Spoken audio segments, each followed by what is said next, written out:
We continue live from Peoria, Arizona. It's Wyman and Bob, Seattle Sports on 710. And look who's sitting in front of us now. We love talking to this guy. We get a chance to talk to him each and every year, even before you were the manager. It's still nice that you come to talk to us now that you run the whole show. Oh, come on, Bob. Dan Wilson is with us. Always great to see you guys, both of you. Great to see you. Hey, what is it like now? I'm sure you knew as a player, you've been in baseball your whole life, what it was to manage or had an idea of putting together spring training. But now that you're running the show, is there anything you went, whoa, I didn't know I had to deal with that? Or, I mean, you're running the whole thing now.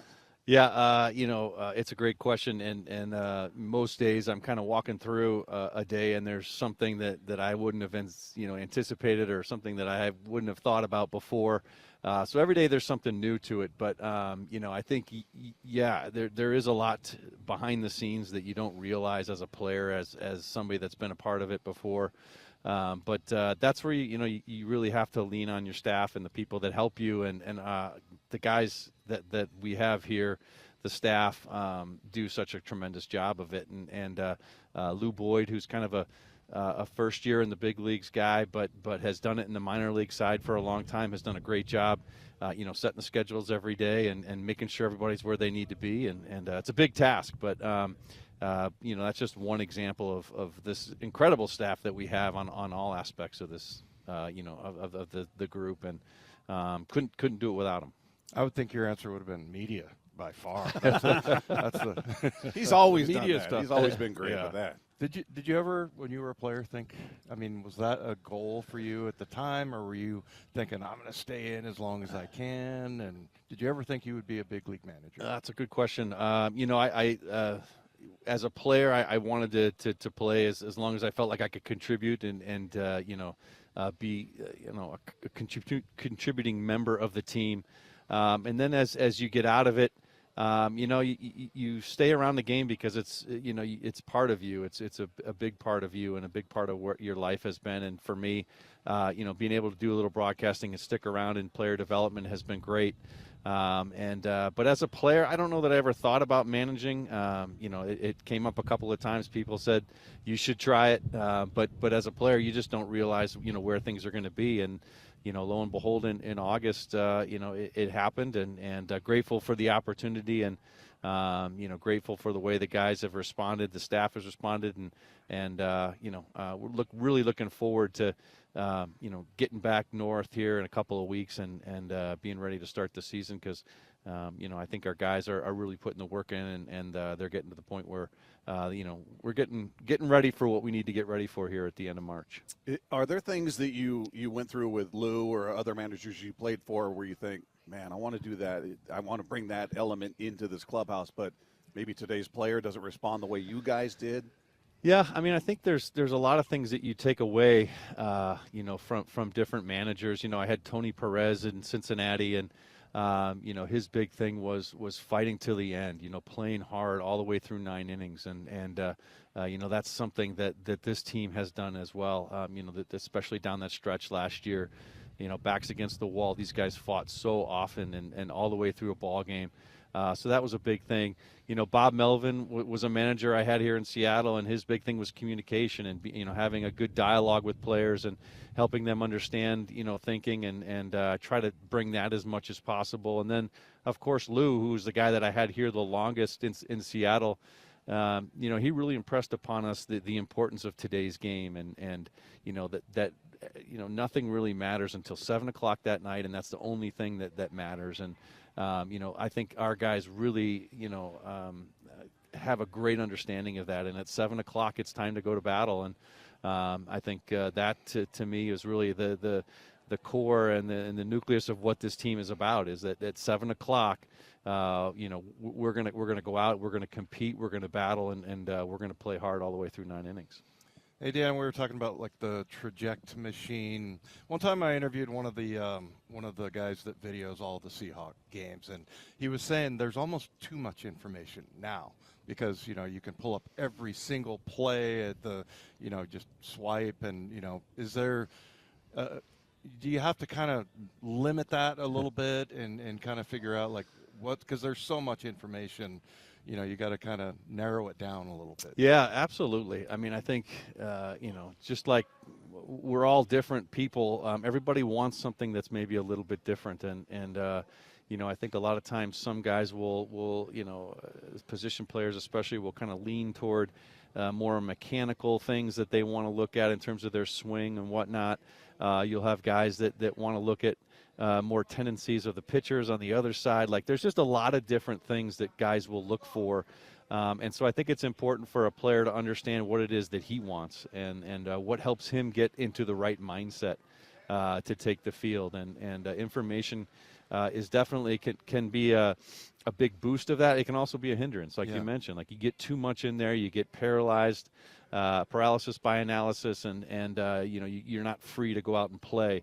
So you do have to weigh one with the other. I know, especially as a catcher, wanting that game planning information, but not too much, because you could really get inside your head and start thinking too much behind the plate and not going with the flow of the game and the feel of the game that's so important. So it's definitely a balance, and I think there is so much more information, there is so much more technology, but using it in the right direction and using it in the right amounts is also and equally as important. Is there anything that exists today that you wish was in place when you were playing, like even something as simple as pitch comm or some of the analytics that people really lean on? Anything you think that really would have helped me? I think you look at a lot of the tools they have with the hitting, with the offense. I know I could have really benefited from a lot of that to help really improve how you can approach your swing, how you can look at your swing, some of the metrics that you can look at in terms of your bat speed, that kind of thing. Like, I think that would, from a personal standpoint, would have been really, really helpful. Pitch comm would have been great. I think it would have, certainly eliminated a lot of stress of other teams getting your signs when they're standing on second base and whatnot. So that would have really helped. But I think the game has changed as it should, and I think the game has really changed over the course of time. In the 80s, it was more of the stolen base era. We had, the home run era. We had pitching eras. I think the difference today is that the game changes. That it's so much faster. The rate of change in the game, and it used to take a decade for the game to change. Now it can take 10 minutes, and something's new, something's different. I think players have evolved, and I think the game is really in a good spot, and I'm excited to get this season started for sure. Yeah, and we just had Cal sitting here. Obviously, he's one of your leaders. But are there some younger guys that are kind of developing into that role, and guys that you think you can lean on to, convey a message or whatever as far as leadership goes? Yeah, I mean, I think that this game is interesting, and we've got a lot of guys in our clubhouse that I would give veteran status to. This is a group that's been together a long time, and those are the guys that are going to really take this team where it needs to go.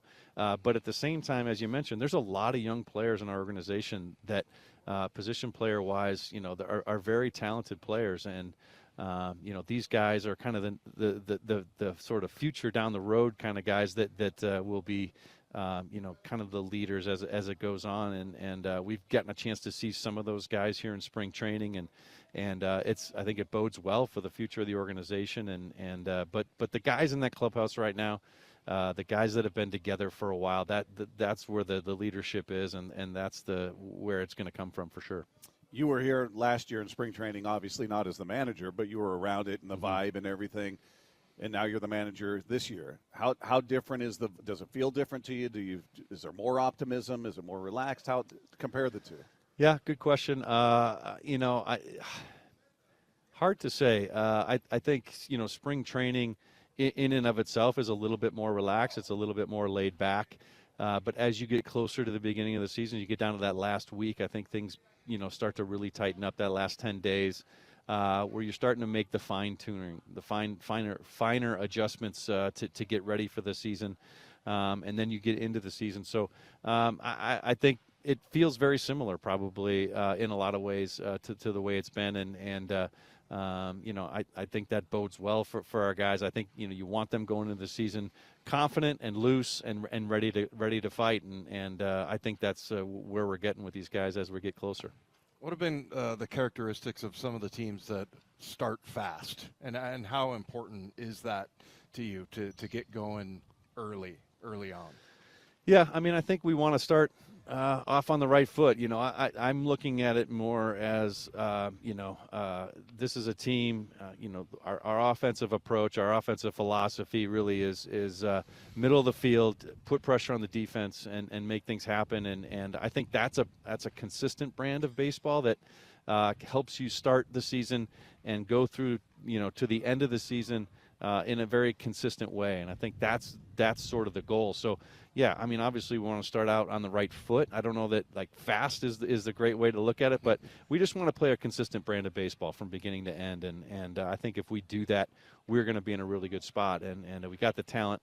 And I think the way these guys have approached spring training, they are ready to do that. And we're going to be ready as it comes to March 27th at home. We're going to be ready to start that consistent brand of baseball and take it all the way through to the end of the season.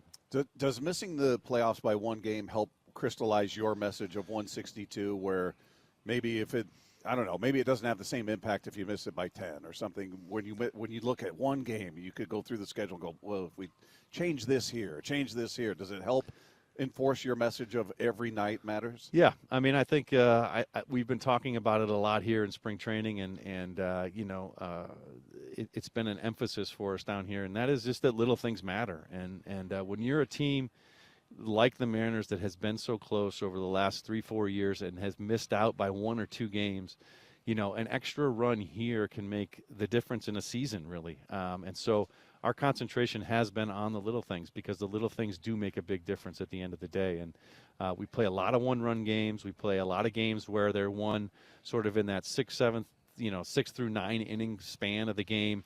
To win those types of games, you have to be attentive to those little things, and so that's been a big focus for us, no doubt about it. And again, these guys have responded so well, and that's what we're looking at doing. And that's, to me, again, that's what that consistent brand of baseball from beginning to end is going to look like. What can Edgar bring to these guys? I know he's been involved in the past, and do you have conversations with him, or do you pretty much know everything about Edgar? Oh gosh, no. I think that Gar was my first call last year after this was official, and was super grateful that he was willing to jump on board, and his leadership on the offensive side has been incredible. And adding Kevin Seitzer, Bobby Magianis coming over from Atlanta, on the hitting side as well. These guys are such a great complement to Edgar, and the way he approaches things, they have fit right in. And I think if the guys have been great with the new coaching staff. So having Gar here, it's not just the messenger. Not just the message that Gar brings, but it's the messenger, the way in which he delivers that message that's so impactful. And these guys really have listened to Gar and have really taken it to heart, and I give them all the credit. And we're seeing the results of that on the field, and as we get closer and closer to the beginning of the year, we're starting to see these at bats get a lot better, and guys are getting their timing down and more consistent, and it's all been good. And I just really love the way Gar brings the offense to life, and with Seitz and Bobby. That's just another extension of Edgar's voice, and I think offensively we're in a pretty good spot. We've talked about some of the ifs on this team, and 2 of them are Randy Arozarena and Victor Robles. Didn't have them all season. You had Victor for 77 games. I believe Randy was 54 games, something like that.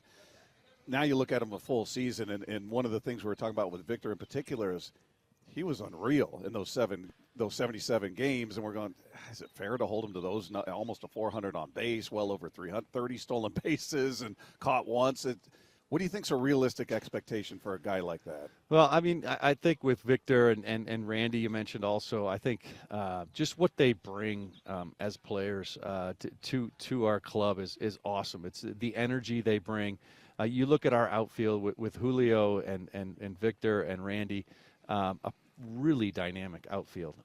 Guys that can not only in the field run the ball down and catch everything that flies, but on the offensive side can really put pressure on a team. And when you have Vic at the top of the lineup, getting on base, doing what he does, Julio's going to see more mistakes because they're going to be worried about Vic.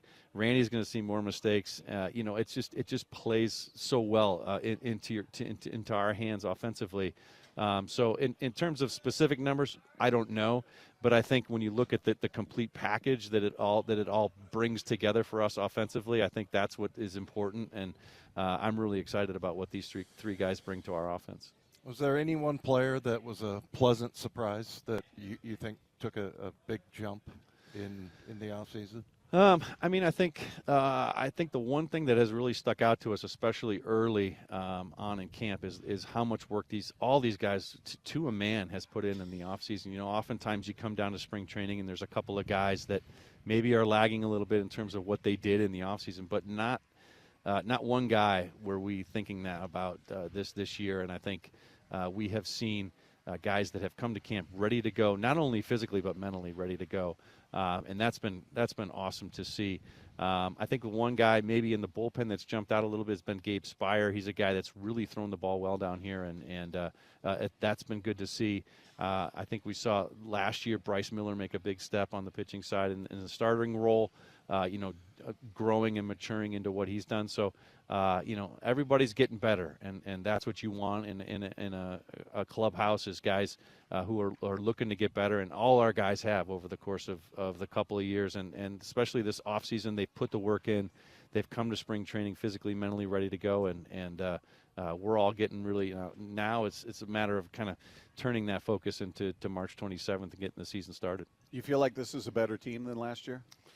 I do. I think, it's a team, number one, that's played together for a long period of time. They know each other. They can depend on each other. They know what to expect from one another.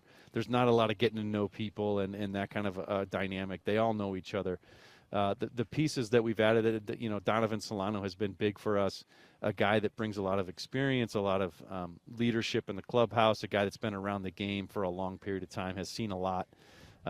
He's a guy that's going to interject a lot of leadership into the club. So I think we're in a much better spot, and we're going to get a chance, as a group to get started here on the 27th at home, where we've played really well. We've played, a good baseball at home over the course of the last couple of years. So we're going to be comfortable, and I'm excited for where we're going. We still got some work to do down here, no doubt. We got to get to the point where, everybody feels comfortable. But come March 27th, we're going to be ready to play. Pretty cool, all the different things that you guys have done here. Perry Hill has his own wall down there. So I know. He used to throw it against the Legends wall here. That's right. But yeah, were you involved in that? Like, did they consult you? Like, hey, what do you think we can do as far as upgrading? Yeah, it's I don't think I was really that involved, but Jack Mosselman, who does so much for our organization, was kind of the mastermind behind this, and actually really tried to include a lot of different people and a lot of different thoughts on what to do here. And the way in which the cages have a new look, we have a new turf look out here, which we have a much bigger work area. It has all been tremendous. It's just kind of added to what we've been able to do in spring training, and it just adds to the environment. It's a working environment down here, and this is a big reason why. So, kudos to Jack and all the work he's put into it, because it really is, has been such a big blessing for us. And guys were really excited when we got down here, and we've gotten to work, and we've used it for sure. Plus, he has Tucker down here. That's right. Too. That's Tucker's dad. That's a big part of it. No Tucker's doubt. dad. That's Tucker's right. dad. Hey, something I wanted to ask Cal, and we ran out of time, but as a catcher, he's got the same rotation, the same staff up there, so he knows these guys and what buttons to push with them. It would seem the challenge each year is the turnover in a bullpen. You get a lot of new faces, it seems, every year.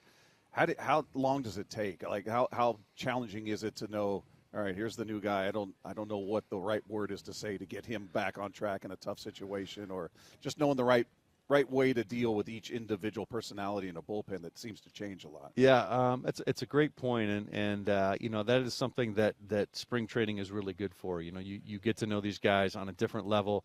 You catch them in the bullpen before they're getting ready for games. You might catch them in a live BP as well, so you're getting to know them a little bit there. Then your next step is to catch them in an actual game and see how things go for them. You can't replicate really a regular season kind of a feeling, but you get an idea of the way they're going to respond to things. And, I think those are the kind of things we still have yet to do here in spring training, is get some of those final details kind of wrapped up. And our bullpen is going to be similar. We do have a couple of new faces, but it'll be similar as well. So there is only a few kind of get-to-know people that needs to happen. But I think we're really, really lucky in Seattle to have a guy like Cal Raleigh, a guy like Mitch Garver as well. These, we talk about our pitching a lot, but our catching crew is very, very solid. And, you look at Cal and what he achieved last year, the Platinum Glove, that is tremendous. And Mitch, a guy that also brings a lot of experience to the position. Those two guys together, what a luxury to have those two guys catching the group that we have. We're in a really good spot with both of that, and that's a big part of the battle. So we're in a great spot. And how many games do you think you'll get thrown out of? That's a good question. We were just talking about cocky Cal. Like, that would be the weirdest thing ever. I don't see that happening. So humble. Don't see that happen. Well, we'll see. Okay. You never know. It's a long season. 162. We're going to see a side of Dan we've never seen before. Right. He's going Lou Piniella, kicking the hat around the field. It's going to be good. Just don't miss. That's right. Yeah. Those bases are bigger now, so I don't know if I can get those things out of the stake. We'll see. Dan, we always appreciate you, man. Thanks so much for the time, and can't wait to see you out there at T-Mobile. Guys, appreciate the time and enjoy your time down here. How cool was that, what you just saw, right? Great stuff. If you want more of that, you continue right here. We're going to have all kinds of stuff happening from Peoria live, and you find it right here on YouTube. And where else can they find it? They can download the Seattle Sports app. If I can do it, anyone can do it. That's very true. Yeah, what he said there.